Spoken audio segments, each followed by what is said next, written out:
আচ্ছা, প্রতিসাম্য কাকে বলে? এটা ক্লাস 6-এর একটি গুরুত্বপূর্ণ জিনিস। প্রতিসাম্য মানে সিমেট্রি, ইংরেজিতে বলে কি সিমেট্রি। কোনো মনে করো একটা বস্তু আছে, বস্তু মনে করো ঘর হতে পারে, এরকম একটা ধরো ঘর, এরকম টাইপের একটা ঘর। তো এই যে ঘরটা, এই ঘরটাতে যদি আমরা কোনো একটা সরলরেখা কল্পনা করি, সরলরেখা মনে করো আমি কল্পনা করতে পারি যে এই বরাবর একটা সরলরেখা কল্পনা করতে পারি। তো এই সরলরেখাটার দুই পাশে, সরলরেখা ধরো, তো দুই পাশের বস্তু যদি সদৃশ্য হয়, মানে ব্যাপারটা ঠিক ধরো এটাকে এই বরাবর যদি আমরা ভাঁজ করে মিলিয়ে দিতে পারি, এইটার সাথে এইটা মিলিয়ে দিতে পারবো, এইটার সাথে এইটা মিলিয়ে দিতে পারবো, তাহলে আমরা বলতে পারি কি যে দুটো বস্তু এই সরলরেখার দুই পাশে যে দুটো অর্ধাংশ সৃষ্টি হয়েছে, সেই অর্ধাংশগুলো যদি প্রতিস্থাপনযোগ্য হয়, অর্থাৎ মিলে যায় বা সদৃশ্য হয়, বা আমরা বলতে পারি যে কি বলবো সর্বসম হয়, তখন আমরা বলবো যে এই ঘটনাটাকে বলবো কি প্রতিসাম্য। তাহলে আরেকবার বলছি যে কোনো বস্তুর মধ্য দিয়ে একটি সরলরেখা কল্পনা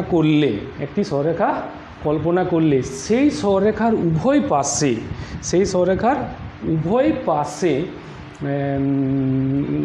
পাশের বস্তু আর কি যদি সর্বসম হয়, এই পার্টটা আর এই পার্টটা যদি সর্বসম হয়, তখন আমরা বলবো এই ঘটনাটাকে কি বলবো প্রতিসাম্য। এবং যে বস্তুর ক্ষেত্রে ঘটছে, যেমন এখানে ঘরের ক্ষেত্রে ঘটছে, তাহলে আমরা বলবো কি এটাকে প্রতিসম বস্তু। কি বলবো? প্রতিসম বস্তু বা চিত্র, যদি চিত্র হয় তাহলে চিত্র বলবো, প্রতিসম বস্তু বা চিত্র। এবং এই যে আমরা একটা কাল্পনিক সরলরেখা ভাবছি যার সাপেক্ষে দুটো অর্ধাংশ মিশে যাচ্ছে, সেই কাল্পনিক যে সরলরেখাটা সেটাকে বলবো আমরা প্রতিসম রেখা। মনে রাখবে, প্রতিসম রেখা, বা অনেক সময় কি বলে অক্ষ বলে, প্রতিসম অক্ষ। ঠিক আছে, মানে এইটাকে বলছে আমাদের তাহলে প্রতিসাম্য। আর তাহলে এই ঘটনাটা হলো প্রতিসাম্য। আচ্ছা, যে বস্তু বা চিত্র করা হচ্ছে, যে বস্তু বা চিত্রের সাপেক্ষে প্রতিসাম্যটা ঘটছে তাকে বলবো প্রতিসম বস্তু। আর যে কাল্পনিক সরলরেখাটার সাপেক্ষে দুটো অর্ধাংশ মিলে যাচ্ছে, প্রতিস্থাপনযোগ্য হচ্ছে, সেই সরলরেখাটাকে বলবো প্রতিসম রেখা। ওকে, এখন এই ধরো আরও এরকম ধরো আমার একটা মনে করো আয়তক্ষেত্র। তাহলে আয়তক্ষেত্রর ক্ষেত্রে এটা একটা আয়তক্ষেত্র ধরো, এই আয়তক্ষেত্রের ক্ষেত্রে আমাদের ধরো যদি এইখানে একটা সরলরেখা আমরা কল্পনা করি, তাহলে দেখবে যে এটা এই পার্ট আর এই পার্ট মিশে যাবে, এই অর্ধাংশ আর এই অর্ধাংশ এরা কাগজে যদি অঙ্কন করে যদি আমরা এই বরাবর ভাঁজ করে দিই, তাহলে এই পার্ট ঠিক এর সাথে, এই সরলরেখাটা এর সাথে মিশে যাবে, মানে এই অংশটা এই অংশের সাথে পুরোপুরি মিশে যাবে। তাহলে আমরা বলি এটা প্রতিসম রেখা। তাহলে আরও কি আছে সেটাও ভাবতে হবে, যে এই সরলরেখাটার সাপেক্ষে যেমন হচ্ছে, আমি তো এই বরাবরও করতে পারতাম, এই বরাবরও একটা করে দিলেও আমরা দুটো পার্ট মিশে যেতে পারে, নয় কি? তাহলে আয়তক্ষেত্রের ক্ষেত্রে কিন্তু আমরা দুটো পাবো প্রতিসম রেখা, এই একটা পাবো অনুভূমিক রেখা বরাবর পাবো, আর একটা পাবো উলম্ব। তাহলে এই দুটো কিন্তু আমরা প্রতিসম রেখা পাবো। একই রকমভাবে যদি আমরা ধরো একটা বর্গক্ষেত্র করি, ধরো একটা বর্গক্ষেত্র, এরকম বর্গক্ষেত্র করি, তাহলে বর্গক্ষেত্রের ক্ষেত্রে কিন্তু আমাদের এইটা তো হবেই, প্লাস এইটাও হবে, এরকম ধরো হবে, একটা হলো, একটা হলো। আবার ধরো যদি আমরা এই দিকে বরাবর করি, এই দিকে বরাবর, তাহলেও কিন্তু মিশে যাবে। এও একটা প্রতিসম রেখা পাবো, এর সাথে এটা মিশে যাবে, তাই নয় কি? আবার যদি আমি এই দিকে করি, এইদিকে একটা করি সেটাও কিন্তু মিশে যাবে। তাহলে মোট দেখো 4টে পাচ্ছি, নয় কি? তো বর্গক্ষেত্রের ক্ষেত্রে এটা বর্গক্ষেত্রের ক্ষেত্রে বর্গক্ষেত্রের প্রতিসম রেখা কটি পাচ্ছি? প্রতিসম রেখা 4টি, নয় কি? আর এর ক্ষেত্রে আয়তক্ষেত্রের ক্ষেত্রে আমরা পাচ্ছি 2টি। এগুলো কিন্তু মনে রাখবে। বর্গক্ষেত্র, আয়তক্ষেত্র। আবার যদি ধরো আমাদের হয়, ধরো আমাদের একটা বৃত্ত হয়, এটা ধরো একটা বৃত্ত। তো এই বৃত্তটার ক্ষেত্রে কিন্তু আমাদের যে যত তুমি বৃত্ত আঁকবে, এই বৃত্তটার ক্ষেত্রে কিন্তু আমরা এই সেন্টার যদি এইটা যদি কেন্দ্র হয়, তাহলে কেন্দ্র দিয়ে যে কোনো সরলরেখা যদি করো এর সাপেক্ষ হবে, বা এইরকম যদি আমি কেন্দ্র দিয়ে করি আর কি, এর সাপেক্ষ হবে, বা যদি আমি এইদিকে করি এরকম করে, তো এরকম যে কোনো সরলরেখায় যদি আমি কেন্দ্র দিয়ে করে দিই, সেক্ষেত্রে আমরা কিন্তু অনেকগুলো পাচ্ছি। অর্থাৎ আমরা বলতে পারি কি যে বৃত্তের প্রতিসম রেখা কত? অসংখ্য। তাহলে আমরা কি বলবো এক্ষেত্রে? কারণ অনেক আমরা করতে পারছি, অসংখ্য, নয় কি? তাহলে অসংখ্য প্রতিসম রেখা আছে কার? না বৃত্তের। এরকম করে যত তুমি করবে, সবই তোমার হবে। এরকম করে যত সবগুলো আমাদের কেন্দ্র দিয়ে যাবে, কেন্দ্র দিয়ে গেলেই সেইগুলো আমাদের কি হয়ে যাচ্ছে? প্রতিসম রেখা। ওকে, তাহলে আমরা এখানে বলতে পারি যে বৃত্তের ক্ষেত্রে প্রতিসম রেখা কতগুলি? অসংখ্য। আবার ধরো তুমি যদি সমবাহু ত্রিভুজ হয়, সমবাহু ত্রিভুজ হয়, সমবাহু ত্রিভুজ মনে করো এরকম করে আমি একটা সমবাহু ত্রিভুজ আঁকলাম, এইটা ধরো সমবাহু ত্রিভুজ। তাহলে কিন্তু আমাদের এই যে মধ্যবিন্দুর সাথে যদি আমরা এটা যোগ করে দিই এইটা, তাহলে কিন্তু এইটা একটা প্রতিসম রেখা পাবো। একই রকমভাবে এখান থেকে এইখানে যদি যোগ করে দিই এই মধ্যবিন্দুটা, মানে এগুলোকে অ্যাকচুয়াল মধ্যমা বলে, তোমরা পরে ব্যাপারগুলো বুঝবে, যে একটা বাহুর মধ্যবিন্দুর সাথে যদি বিপরীত শীর্ষবিন্দু যোগ করে দেওয়া হয়, তাহলে যে ইয়েটা পাচ্ছি, রেখাংশটা পাচ্ছি, সেটাকে বলবো কি না মধ্যমা। তো যাই হোক, এখন এই মধ্যমা বরাবর যদি আমি ইয়েটা করি, তাহলে এটা প্রতিসম রেখা হয়ে যাবে সমবাহু ত্রিভুজের ক্ষেত্রে। এটা কি ত্রিভুজ? সমবাহু ত্রিভুজের ক্ষেত্রে, সমবাহু ত্রিভুজ। সমবাহু ত্রিভুজের ক্ষেত্রে আমার প্রতিসম রেখা কত হবে না? একই রকমভাবে এইখানে মধ্যবিন্দু দিয়েও যদি আমরা করি, তাহলে কিন্তু এই বরাবর আরেকটা পাবো, নয় কি? তাহলে এখানে 3টে পাবো। সমবাহু ত্রিভুজের ক্ষেত্রে প্রতিসম রেখা কটি পাবো? প্রতিসম রেখা 3টে পাবো, 3টি। ওকে, আবার ধরো যদি আমাদের সমদ্বিবাহু ত্রিভুজ হয়, সমদ্বিবাহু ত্রিভুজ, সমদ্বিবাহু, ঠিক আছে, এটাকে আরেকটু আমি বাড়িয়ে দিচ্ছি। সমদ্বিবাহু যদি ত্রিভুজ হয়, এরকম করো তো, এরকম ধরো, এরকম সমদ্বিবাহু ত্রিভুজ। ওকে, তাহলে সমদ্বিবাহু ত্রিভুজের ক্ষেত্রে কেবলমাত্র আমরা এইটি পাবো, এইটি আমরা পাবো। তাহলে একটি পাবো। সমদ্বিবাহু ত্রিভুজের ক্ষেত্রে কটি পাবো? সমদ্বিবাহু, সমদ্বিবাহু ত্রিভুজের ক্ষেত্রে প্রতিসম রেখা কটি পাবো? প্রতিসম রেখা একটি পাবো। ওকে, আবার যদি বিষমবাহু ত্রিভুজ হয়, মনে করো বিষমবাহু ত্রিভুজ, বা আমাদের এরকম ধরো বিষমবাহু ত্রিভুজ, এই ধরো এরকম একটা বিষমবাহু ত্রিভুজ। বিষমবাহু ত্রিভুজের ক্ষেত্রে কিন্তু কোনো প্রতিসম রেখা পাবো না, কারণ যে কোনো বাহুর ক্ষেত্রেই আমরা যদি করে দিই সেক্ষেত্রে মিশে যাবে না, তাহলে আমরা বলতে পারি এটা পাবো না। আবার ধরো ইংরেজি বর্ণমালা, ইংরেজি বর্ণমালা মনে করো আমার বি, এই বি। তাহলে বিয়ের ক্ষেত্রে আমরা যদি এই বরাবর একটা লাইন টেনে দিই, তাহলে দেখো এই পার্ট আর এই পার্ট মিশে যাচ্ছে, তাহলে প্রতিসম রেখা আমরা কটি পাচ্ছি? একটি পাচ্ছি।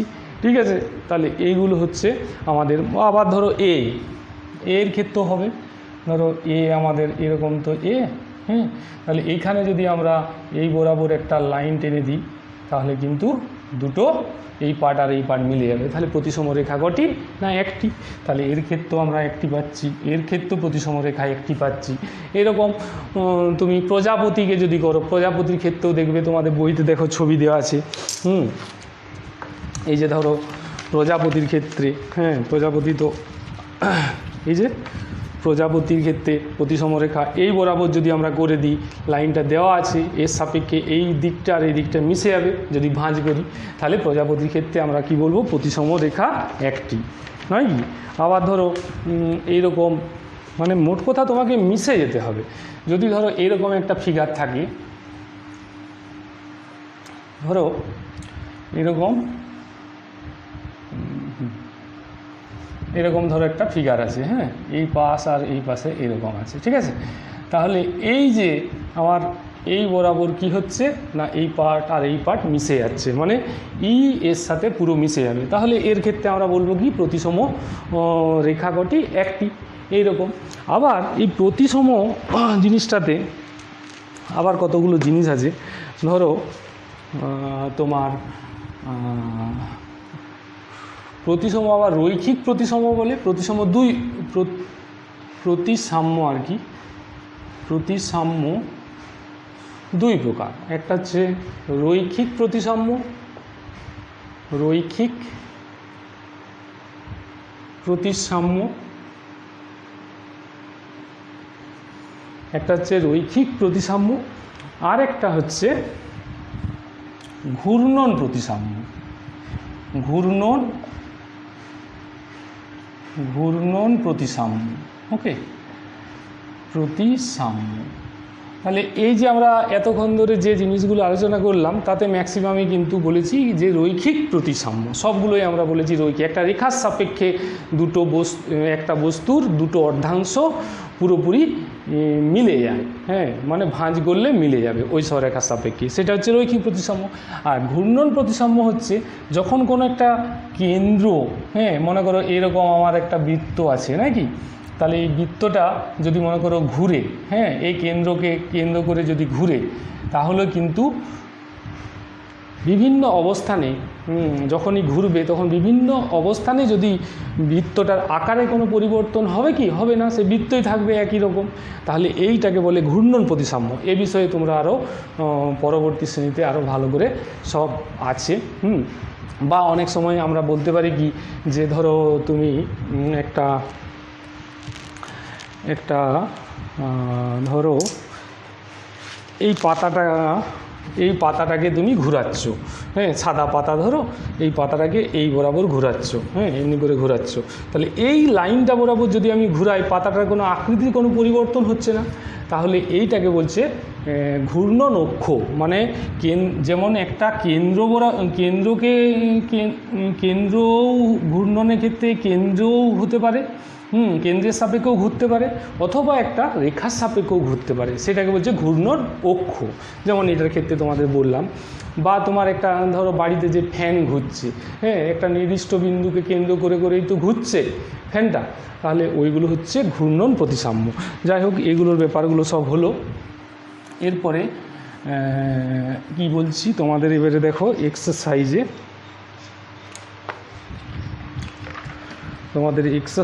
চলে এসো। এক্সারসাইজে আমাদের যেগুলো আছে, এই যে ছক কাগজে বলেছে, ধরো এবি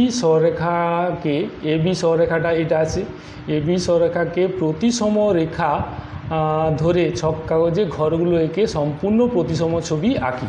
তার মানে কি, যে এইগুলো তোমাকে আঁকতে হবে, হ্যাঁ ছক কাগজে নানা রকমভাবে, এদিকে যেমন যতটা আছে এদিকেও ঠিক ততটা করতে হবে, করে এরপরে উপর দিকে উঠেছে দেখো এদিকে বাঁ দিকে, তো তোমাকেও মানে এরকমভাবে ব্যাপারটা আছে। ধরো এরকম ছক কাগজ, তো এই যে ছবিটা ধরো এরকম দেওয়া আছে, এরকম, তারপরে ধরো এরকম উঠেছে, হ্যাঁ তারপরে এরকম উঠেছে, এরকম উঠেছে, হ্যাঁ এরকম উঠেছে, এরকম উঠেছে, এরকম উঠেছে, তো তোমাকেও ছক কাগজে ঠিক এইদিকে অতটাই যেতে হবে, গিয়ে আবার উঠতে হবে, উঠে এরকম ব্যাপারগুলো সব করতে হবে আর কি তোমাকে। ঠিক আবার এইখানে যতটা গেছে ঠিক ততটা তোমাকে এদিকটা আসতে হবে, হ্যাঁ এদিকে এসে আবার ঠিক অতটাই উঠতে হবে, উঠে এরকম করে কমপ্লিট তোমাকে ফিগারটা করতে হবে, হ্যাঁ এইদিকে আসতে হবে, এটা এইদিকে হবে। হ্যাঁ, তোমাকে এইরকম করে এইদিকে আসতে হবে, এসে এইরকম করে তোমাকে এই ফিগারটাকে একই রকম করতে হবে। তো এরকম করে এগুলো আশা করি তোমরা সব করতে পারবে। তারপরে বলছে আমার দেখা 2-এর দাগেরটা দেখো, আমার দেখা 5টি প্রতিসম ছবি আঁকি। প্রতিসম ছবি তোমার দেখা যেমন একটা ঘর আঁকতে পারো, তারপরে পাতা করতে পারো। হ্যাঁ, এই যে পাতাগুলো, পাতাও তো আমাদের করা যেতে পারে এরকম করে। হ্যাঁ, পাতাটা তাহলে পাতা করে দেবে। হ্যাঁ, এরকম করে। তো যাই হোক, প্রতিসম এরকম 5টা ছবি তোমরা করতে পারবে। আচ্ছা, এবারে বলেছে দেখো 3-এর দাগের অঙ্কটা। 3-এর দাগের যে অঙ্কটা সেটাই বলেছে দেখো, যে এরকম আমার দেওয়া আছে। হ্যাঁ, এদিকটা দেওয়া আছে সি, এদিকটা ডি, আর এদিকে দেওয়া আছে এ, আর এদিকে দেওয়া আছে বি। তো এরকম একটা ফিগার দেওয়া আছে, এরকম একটা ফিগার দেওয়া আছে। তো সেই রকম তোমাকে এ বি এর সাপেক্ষে যখন বলছে তখন এইদিকে আঁকবে, এরকম করে ফিগারটা আঁকবে এরকম করে। আবার যখন সিডি এর সাপেক্ষে করবে, এ বি এবং সিডি দুটোর সাপেক্ষে করতে বলেছে, তখন তুমি সিডি এর সাপেক্ষে করলে কেমন করবে, সিডি এর সাপেক্ষে ঠিক এরকম করে ব্যাপারটাকে করবে। হ্যাঁ, আবার যখন এদিকে করবে, এদিকেও করতে হবে একই রকমভাবে। হ্যাঁ, এরকমভাবে করবে। তো যাই হোক, এটা ওরকমভাবে করবে। তারপরে 4-এর দাগে দেখো, নিচের ছক কাগজে ছবিগুলির প্রতিসম রেখা আঁকি ও প্রতি ছবিতে কতগুলি প্রতিসম রেখা পাবো লিখি। যার মধ্যে দেখো 1, 2 এইগুলোর মধ্যে যেমন প্রথমেরটা দিয়েছে, 1-এরটা দিয়েছে সমবাহু ত্রিভুজ, এটা আমরা করে ফেলেছি ইতিমধ্যে।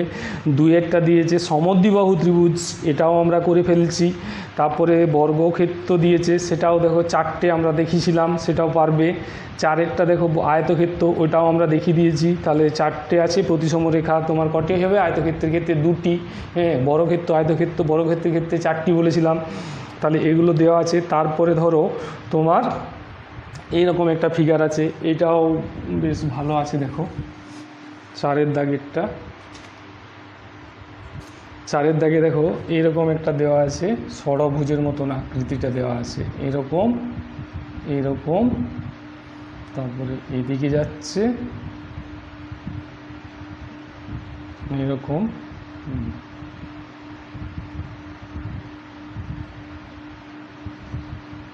এইরকম একটা ফিগার আছে দেখো। 3, 4, 5, 6, 7, 8টা আছে।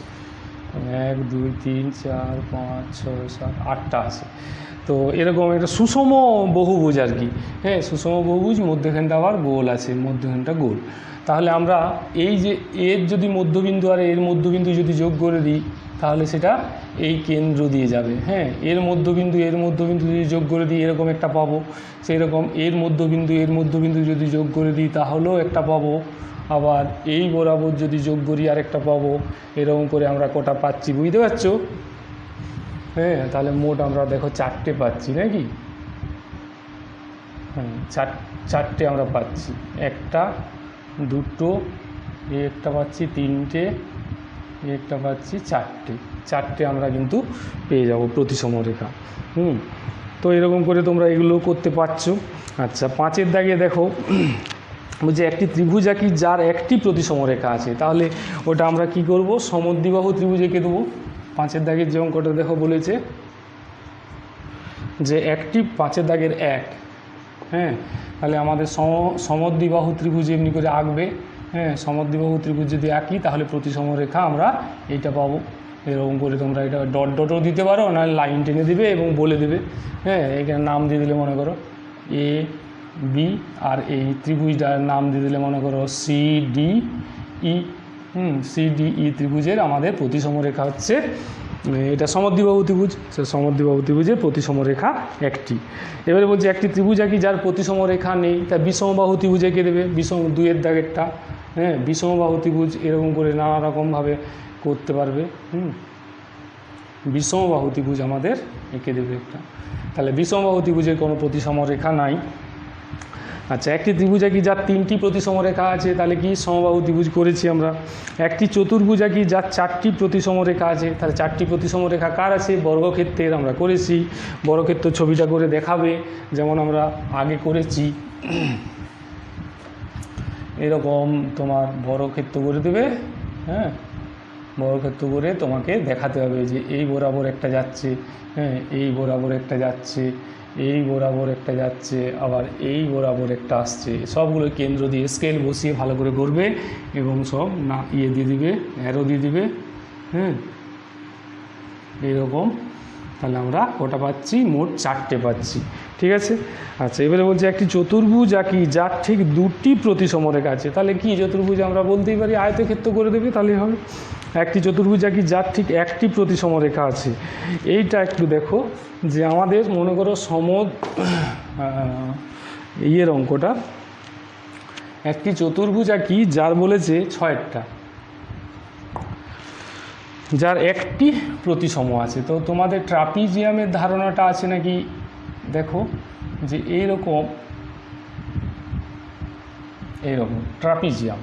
ট্রাপিজিয়ামের যখন আমাদের এই অসমান্তরাল বাহু অর্থাৎ তির্যক বাহুগুলো যখন এইটা আর এইটা যখন সমান হবে, তখন তাকে বলবো সমদ্বিবাহু ট্রাপিজিয়াম। কি বলবো, সমদ্বিবাহু ট্রাপিজিয়াম। ওকে, ট্রাপিজিয়াম। তো সমদ্বিবাহু ট্রাপিজিয়ামের ক্ষেত্রে আমাদের একটা কিন্তু প্রতিসম রেখা পাবো। কীরকম পাবো বলো তো, আমরা যদি এদিকে করি কিন্তু পাবো না, মিশবে না। তাহলে এই দিকে করলে মিশে যাবে নাকি, এদিকে যদি করি, এদিকে করলে এটা মিশবে। হ্যাঁ, এইদিকে করতে হবে, এইদিকে করলে আমরা দুটো সমান পার্ট পাচ্ছি নাকি। তাহলে সমদ্বিবাহু ট্রাপিজিয়ামের ক্ষেত্রে আমাদের প্রতিসম রেখা 1টি হয়ে গেল নাকি। আচ্ছা, এরপরে বলছে একটি চতুর্ভুজ কি যার কোনো প্রতিসম রেখা নাই। তাহলে যে কোনো একটা এমনি যদি চতুর্ভুজ এঁকে দিই যেটা মানে কোনো বাহুগুলো সমান হবে না, এরকম মানে কোনো আকৃতির হবে না আর কি। হ্যাঁ, এইরকম একটা চতুর্ভুজ মনে করো এঁকে দিলে তুমি, হ্যাঁ এইরকম একটা চতুর্ভুজ এঁকে দিলে, এর কোনো হবে না, এর কোনো প্রতিসম রেখা নাই। তাহলে এটা হয়ে গেল। এরপরে দেখো তোমাদের পরের দাগে যে 6 দাগের বলেছে খাতা এঁকে প্রতিসম রেখা কয়টি আছে লিখি। এগুলো দেখো সবগুলোই আমরা করে ফেলেছি। বৃত্তের এখানের মধ্যে বৃত্তটা আছে, তার বৃত্তর ক্ষেত্রে প্রতিসম রেখার সংখ্যা কটি আছে, কতগুলো এঁকে দিবে, 4-5টা এঁকে দিয়ে বলবে অসংখ্য। প্রতিসম রেখার সংখ্যা কত, অসংখ্য। বেশ, তাহলে এটা গেল। তারপরে দেখো 7 দাগের যে এটা আয়নায়, তাহলে এগুলো আমরা সব বলেছি, তবু একবার করে বলে দিই। 7 দাগে যেটা বলেছে আয়নাতে তোমরা নিশ্চয়ই লক্ষ্য করেছো যে ছবিগুলো কেমন হবে নাকি। যে এই যে ধরো একটা আয়না আমাদের দেওয়া আছে, হ্যাঁ এরকম আয়নাটা, হ্যাঁ এইটা ধরো আয়নাটা দেওয়া আছে আমাদের, আয়নাটা। আর এদিকে ধরো এরকম একটা ছবি আছে, হ্যাঁ এইরকম একটা ছবি আছে, জাস্ট এরকম একটা ছবি আছে ধরো। তখন আমাদের আয়নাতে কি দেখায়, সমদূরত্বে, এখান থেকে এটা যত দূরত্ব, এখান থেকেও ঠিক ততটা দূরত্বে এই জিনিসটা থাকবে। হ্যাঁ, করে যেমন ছবিটা এখানে আছে সেরকম এরকম হবে। তো আয়নাতে আমরা যেটা পাই সেটা কি, প্রতিবিম্ব। আর এই আয়নাটাই এখানে প্রতিসম রেখা। তো এরকম করে তোমরা এগুলো সব করতে পারবে। আর না হলে এই যেমন ধরো এন, হ্যাঁ এদিকে দেওয়া আছে কি না, এন একটা জিনিস দেয় এন। তাহলে এদিকেও আমাদের কি হবে না, এনটা পাবো এরকম দূরত্বে, সমদূরত্বে কী পাবো, এন পাবো। আয়নাটা আমাদের এরকম দেওয়া আছে। তো এইগুলো এই পাতাটা দেওয়া আছে ছবি, হ্যাঁ সেগুলো তোমরা করতে পারবে, নিজেরা বুদ্ধি করে করবে। আচ্ছা, 8 দাগে দেখো নিচের ছবিগুলি প্রতিসম রেখা আঁকি। এই যে বলে যে মানুষটা মনে করো, মানুষটার যদি আমরা এই নাক বরাবর হ্যাঁ একটা লাইন টেনে দিই তাহলে প্রতিসম রেখা পাবো। বাঘটার ক্ষেত্রেও আমরা যদি এই নাক বরাবর একটা লাইন টেনে দিই তাহলে তো ভাঁজ করলে মিলে যাবে। তো এই ডব্লুটার ক্ষেত্রে এই বরাবর যদি এই যে ডব্লুটা বলেছে মনে করো এরকম, তো ডব্লুটা বলেছে, হ্যাঁ তাহলে এই বরাবর আমরা একটা প্রতিসম রেখা পাবো, নয় কি। আচ্ছা, সেরকম এই যে ফুলটা দেওয়া আছে, এই ফুলেরও প্রতিসম রেখা খুঁজে বার করবে। হ্যাঁ, এই যে চিত্রটা, এই চিত্রটা তোমাদেরকে দেখালাম, ঘরের ক্ষেত্রেও দেখিয়েছি, এই বরাবর একটা লাইন টেনে দিলে হয়ে যাবে। বা এই যে বোতলটা দেওয়া আছে, বোতলটারও কিন্তু এই মধ্যে বরাবর একটা লাইন টেনে দিলে হয়ে যাবে। ঠিক আছে, তাহলে এরকমভাবে তোমরা ওগুলো সব করবে। আরও তোমরা চিন্তা ভাবনা করবে যে কত রকম বস্তু, কত রকম চিত্র আছে, হ্যাঁ, যেগুলোর আমরা মানে একটা লাইন বা সরলরেখা কল্পনা করতে পারি যার সাপেক্ষে বস্তুগুলো প্রতিসম। ওকে।